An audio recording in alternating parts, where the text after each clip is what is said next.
Welcome back friends, I am Diksha and you are watching Bihari backbenchers. Class 10th के science के 6th chapter life processes में आज हम respiration को डिस्कस करेंगे। न्यूट्रिशन के बाद जो न्यूट्रिएंट्स मिलता है या जो फूड मटेरियल्स लेते हैं उनसे जो न्यूट्रिएंट्स मिलता है उनको यूज़ करता है हमारा बॉडी या हमारा सेल्स एनर्जी को डिराइव करने में। तो यह process that is derivation of energy from nutrients या food material that we take is known as respiration. Respiration cellular level पे होता है यानी सेल्स में होता है। और रेस्पिरेशन और ब्रीदिंग में कंफ्यूज मत होइएगा। Breathing is just a part of respiration. Respiration बड़ा प्रोसेस है, ब्रीदिंग उसके लिए इम्पॉर्टेंट है। ब्रीदिंग क्या है? गैसियस एक्सचेंज है, मतलब ऑक्सीजन को लेना, कार्बन डाइऑक्साइड को एग्जिट आउट करना इन आर केस। तो यह सिंपली गैसियस एक्सचेंज है, इसे ही ब्रीदिंग कहते हैं। लेकिन यह क्यों हो रहा है, इसका क्या यूज़ होगा, यह सारी चीज़ें रेस्पिरेशन के अंदर आती हैं। Before moving forward, I want to tell you about a championship launched by Unacademy. यह चैम्पियनशिप, इसमें आप इनरोल कर सकते हो खुद को, और बी बेंच जो हमारा कोड है उसको यूज़ करके अगर आप इनरोल करते हैं तो आपको कुछ डिस्काउंट भी मिलेगा। बेसिक आइडिया यह है कि यह पहली बात तो 6 दिसंबर से शुरू हो रहा है। हर मंथ के फर्स्ट संडे को एक टेस्ट ऑर्गेनाइज होगा जिसमें कि 6 से लेकर के 12th तक के बच्चे पार्टिसिपेट कर सकते हैं। फर्स्ट थिंग फर्स्ट, इनरोल करें खुद को, यूज़ आर कोड, एंड जो भी इनरोल कर लेते हैं वह सारे लोग एलिजिबल हो जाएंगे प्राइज मनी के लिए। Prize money is 5 lakhs, that's quite handsome. Students को बेनिफिट यह मिलेगा कि वह अपना डिटेल रिपोर्ट कार्ड सेशन के लास्ट में अवेल कर सकते हैं। फिर एनालिसिस होगा, जो आप टेस्ट देंगे उसका एनालिसिस अनअकैडमी के टॉप एजुकेटर्स के द्वारा किया जाएगा और रिजल्ट उसी दिन अनाउंस कर दिया जाएगा। फिर इसके थ्रू आप कंपेयर कर सकते हो अपने रिज़ल्ट को आपके जो बाकी फ्रेंड्स हैं नेशन वाइज उनके रिज़ल्ट के साथ कंपेयर कर सकते हो। एनसीईआरटी का सिलेबस कवर करेगा यह। टेस्ट का ड्यूरेशन 1 hour होगा और नंबर ऑफ क्वेश्चंस 40 होंगे, maximum marks 100। Entire syllabus of maths and science class 6 से 10th के बच्चों के लिए और क्लास 11th और 12th के लिए 4 डिफरेंट स्ट्रीम्स के बच्चे पार्टिसिपेट कर सकते हैं। इन डिटेल आप डिस्क्रिप्शन में जाकर के भी देख सकते हो। First thing first, get yourself enrolled, use our code B bench and all the best. तो रेस्पिरेशन सारे ऑर्गेनिज्म में होता है। एयर के प्रेजेंस में होगा तो एरोबिक रेस्पिरेशन कहलाएगा, एयर के एब्सेंस में होगा तो एनएरोबिक रेस्पिरेशन कहलाएगा। एरोबिक रेस्पिरेशन हो या एनएरोबिक रेस्पिरेशन हो, ग्लूकोज को टूटना है और ग्लूकोज को टूट करके जो पहला प्रोडक्ट देगा पायरुवेट, यह कॉमन है एरोबिक और एनारोबिक दोनों ही केसेस में। यह प्रोसेस होता है साइटोप्लाज्म में। अब आगे क्या होगा इस पायरुवेट का, it depends upon the presence और एब्सेंस और द अमाउंट ऑफ ऑक्सीजन। तो let's talk about them one by one. अगर यह पायरुवेट फर्दर ऑक्सीजन के प्रेजेंस में टूट रहा है तो यह कुछ एंड प्रोडक्ट देगा। यहाँ साथ साथ हम लोग कार्बन का नंबर्स भी देखते जाएंगे। ग्लूकोज क्या है? 6 कार्बन कंपाउंड है। यह टूटेगा तो पायरुवेट देगा जो जिसमें 3 कार्बन होते हैं, 3 कार्बन से मिलकर बना होता है। और यह पायरुवेट अब फर्दर टूट रहा है तो पहले अगर यह ऑक्सीजन के मान लीजिए प्रेजेंस में टूट रहा है तो यह प्रोडक्ट्स जो देगा वह होगा कार्बन डाइऑक्साइड, वाटर और एनर्जी रिलीज़ करेगा। एनर्जी तो रिलीज़ करेगा ही क्योंकि पर्पस ही यही है रेस्पिरेशन का। और बाकी प्रोडक्ट्स क्या क्या दे रहे हैं? Carbon dioxide. कार्बन डाइऑक्साइड में एक कार्बन होता है CO2, तो 3 molecules of carbon dioxide generate होगा, वाटर रिलीज़ होगा और एनर्जी रिलीज़ होगा। सेकेंड केस की अगर बात करें कि अब यह पायरुवेट टूट रहा है ऑक्सीजन के एब्सेंस में, तो क्या इंड प्रोडक्ट देगा? तो यह हमें देगा इथेनॉल और कार्बन डाइऑक्साइड। इथेनॉल यानी 2 कार्बन से मिलकर के बना हुआ है, तो एक कार्बन बच जा रहा है, वह कार्बन है कार्बन डाइऑक्साइड। तो पायरुवेट से ऑक्सीजन के एब्सेंस में हमें मिलता है, अगर पायरुवेट टूटता है ऑक्सीजन के एब्सेंस में तो हमें मिलता है ethanol and carbon dioxide with energy भी रिलीज़ होती है यहाँ पर। यह देखा जा सकता है ईस्ट में फर्मेंटेशन के दौरान। एक और केस होता है, थर्ड पाथवे भी होता है, जब एयर तो है या ऑक्सीजन तो है बट उसका अमाउंट कम है। जैसे मान लीजिए हम वाइग्रस एक्सरसाइज कर रहे हैं, ऐसा कुछ काम कर रहे हैं जिसमें हमारा मसल्स बहुत ज़्यादा यूज़ हो रहा है, तो वहाँ पे सफिशिएंट अमाउंट ऑफ ऑक्सीजन पहुँच नहीं पाता है, वहाँ पे भी पायरुवेट टूटता है बट वह टूट करके लैक्टिक एसिड देता है। पायरुवेट भी 3 कार्बन कंपाउंड है और लैक्टिक एसिड भी 3 कार्बन कंपाउंड है। एनर्जी यहाँ भी रिलीज़ होती है। मसल्स में जो आपको क्रैम्प्स देखने को मिलता है कभी कभी हेवी एक्सरसाइज के दौरान, या फिर अगर आप खेलते नहीं हो और अचानक से आपने खेल लिया तो आपके मसल्स में अगर क्रैम्प्स आ गए, तो वह सारे लैक्टिक एसिड के कारण ही देखे जाते हैं। तो ये तो अलग अलग पाथवेज थे, बट इन सब में कॉमन क्या था? रिलीज ऑफ एनर्जी, यानी एनर्जी रिलीज होगा। एरोबिक रेस्पिरेशन के टाइम में काफ़ी ज़्यादा एनर्जी रिलीज होती है, एनारोबिक के टाइम में कम एनर्जी रिलीज होती है, बट एनर्जी को रिलीज होना है। और यह एनर्जी का यूज़ क्या होता है? तो यह एनर्जी तुरंत ही एटीपी के सिंथेसिस में लग जाता है। इस एनर्जी को यूज़ करके एटीपी सिंथेसाइज हो जाता है बॉडी के अंदर। एटीपी एडिनोसाइन ट्राइफॉस्फेट, यह बनता है adenosine diphosphate, that is ADP, और इनऑर्गेनिक फॉस्फेट के मिलने से।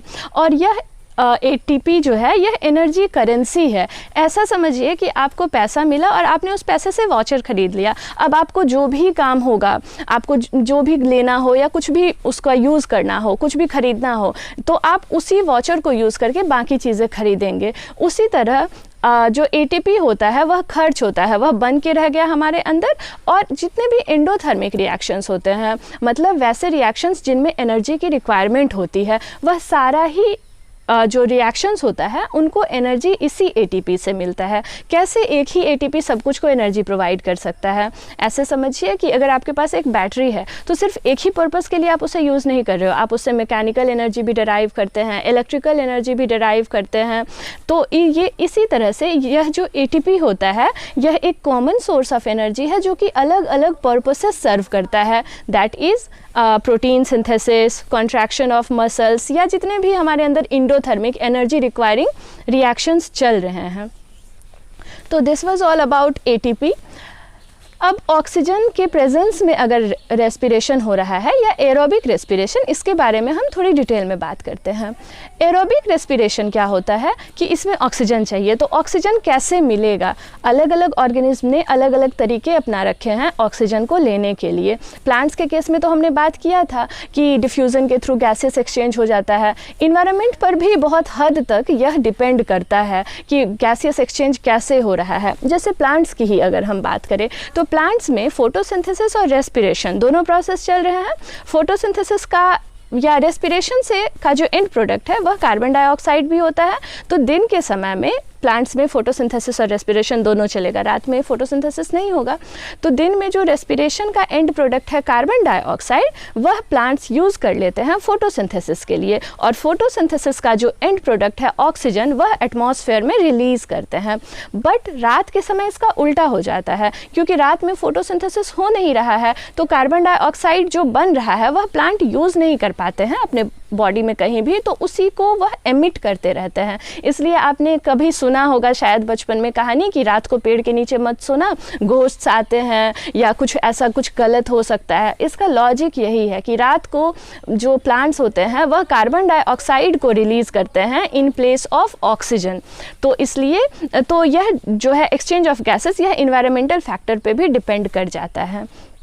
फिर अगर हम एक्वेटिक और टेरेस्ट्रियल ऑर्गेनिज्म्स में कंपेयर करें तो टेरेस्ट्रियल ऑर्गेनिज्म्स का क्या है, चारों तरफ एयर है, ऑक्सीजन है, उन्हें ऑक्सीजन ईजिली मिल जाएगा। बट एक्वेटिक एनिमल्स को थोड़ा सा स्ट्रगल करना पड़ता है, उन्हें वाटर में जो डिजॉल्व्ड ऑक्सीजन है उसको यूज़ करना पड़ता है। और इतना तो हम सब जानते हैं कि इन्वायरमेंट में जो ऑक्सीजन प्रेजेंट है उसका अमाउंट कंपैरेटिवली हायर होगा वाटर में जो डिजॉल्व्ड ऑक्सीजन है उससे।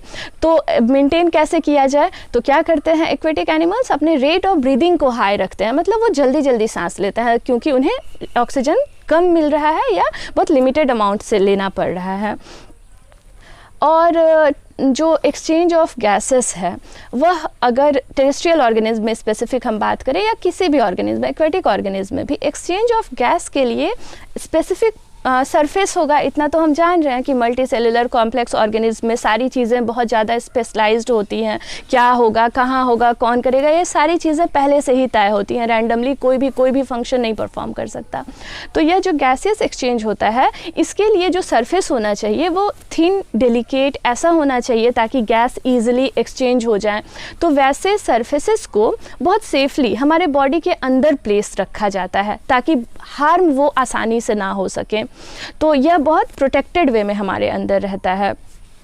एक्वेटिक एनिमल्स में जैसे कि फिशेस होते हैं, वह गिल्स के थ्रू यह गैसियस एक्सचेंज करते हैं। जब वह स्विम कर रहे होते हैं तो वाटर को फोर्सिबली अपने गिल्स के ऊपर से पास कराते हैं और जो ब्लड है वह ऑक्सीजन को अपटेक कर लेता है। जब वाटर पास कर रहा हो तो डिजॉल्व ऑक्सीजन को वह अपटेक कर लेता है। अगर ह्यूमन के केस में हम बात करें तो ह्यूमन में गैसियस एक्सचेंज की शुरुआत मतलब गैस का इंटेक जो होता है वह हमारे नॉस्ट्रिल्स से होता है। नॉस्ट्रिल्स से नेसल कैविटी में जाएगा, नेसल कैविटी से थ्रोट और फिर थ्रोट से लंग्स में एयर जाएगा। तो हर जगह जैसे नॉस्ट्रिल्स है तो नॉस्ट्रिल्स में हम एयर ले रहे हैं तो साथ साथ हम कुछ अनवांटेड पार्टिकल्स, पॉल्यूटेंट्स, डस्ट वगैरह भी इनहेल कर सकते हैं। तो इन चीज़ों को प्रिवेंट करने के लिए हमारा नोज़ जो होता है या जो नॉस्ट्रिल्स होता है वह अंदर से लाइंड अप रहता है फाइन हेयर्स से और म्यूकस से, ताकि जितने पॉल्यूटेंट्स हैं वह ट्रैप हो जाएं बाहर ही, वह हमारे अंदर ना जा सकें। इसके बाद जो थ्रोट होता है वह सर्कुलर बोन्स से, जिसे हम सर्कुलर कार्टिलेजेस से प्रोटेक्टेड रहता है ताकि कोलैप्स ना कर जाए। और इसके बाद लंग्स में जो पैसेज है वह फर्दर डिवाइड होता है स्मॉलर ट्यूब्स में और वह टर्मिनेट करेगा बलून लाइक स्ट्रक्चर में। यह बलून लाइक स्ट्रक्चर एल्वियोली है and alveoli is the actual site for gaseous exchange. Alveoli बहुत छोटे छोटे होते हैं और बहुत ब्लड सप्लाई उनको मिलते रहता है। यह ब्लड हमारे पूरे बॉडी से डीऑक्सीजनेटेड यानी कि कार्बन डाइऑक्साइड कंटेनिंग ब्लड को लेकर के कार्बन डाइऑक्साइड को लेकर के आता है और जो हम इनहेल कर रहे हैं उसमें ऑक्सीजन होता है। तो एल्वियोली के पास ही यानी एल्वियोली से ही यह गैसियस एक्सचेंज हो जाता है, यानी कि जो वेस्ट है, कार्बन डाइऑक्साइड है, वह एक्सहेल करने के लिए मिलेगा और जो ऑक्सीजन है वह ब्लड ले करके बाकी बॉडी पार्ट्स तक या अर्थ तक जाएगा। तो यह है प्रोसेस ऑफ गैसियस एक्सचेंज। जब हम ब्रीद इन करते हैं तो हमारा लंग्स जो कैविटी है, डायाफ्रैगम फ्लैटन होता है, लंग्स कैविटी बड़ा होता है ताकि अमाउंट ऑफ ऑक्सीजन जो हम इनहेल कर रहे हैं वह ज़्यादा हो। और जब हम एक्सहेल करते हैं तो इनहेल एक्सहेल का जो साइकिल चलते रहता है उसके बीच में लंग्स थोड़ा सा एयर को बचा करके रखता है, जिसे हम रेसिडुअल अमाउंट ऑफ एयर कहते हैं। जैसा कि हम जानते हैं जो हायर या जो कॉम्प्लेक्स ऑर्गेनिज्म होते हैं उनमें जो गैसियस एक्सचेंज है वह मियरली डिफ्यूज़न के थ्रू नहीं हो पाएगा। प्लांट्स में होता है क्योंकि प्लांट्स में उनका अलग अलग पार्ट्स ही इन्वॉल्व होता है डिफ्यूज़न में, branches, roots, leaves etcetera. But human के केस में ऐसा नहीं है। तो ह्यूमन के केस में एक पिगमेंट प्रेजेंट होता है जो कि ऑक्सीजन को लेकर जाता है। यह पिगमेंट हेमोग्लोबिन है। हेमोग्लोबिन ऑक्सीजन के साथ बाइंड करता है और फिर वह ऑक्सीजन को लेकर के जाता है लंग्स से। बट क्योंकि कार्बन डाइऑक्साइड वाटर में भी सॉल्यूबल है, यानी कि वह वाटर में भी डिज़ोल्व होकर के ट्रांसपोर्ट हो सकता है, तो कार्बन डाइऑक्साइड के ट्रांसपोर्टेशन के लिए किसी पिगमेंट की ज़रूरत नहीं होती, वह वाटर के साथ डिज़ोल्व होकर के ट्रांसपोर्ट हो जाता है। बट ऑक्सीजन हेमोग्लोबिन के साथ बाइंड करता है and it is carried with it. So this was all about respiration, and in the next video lecture we will discuss about transport. So stay connected and please like, share and subscribe.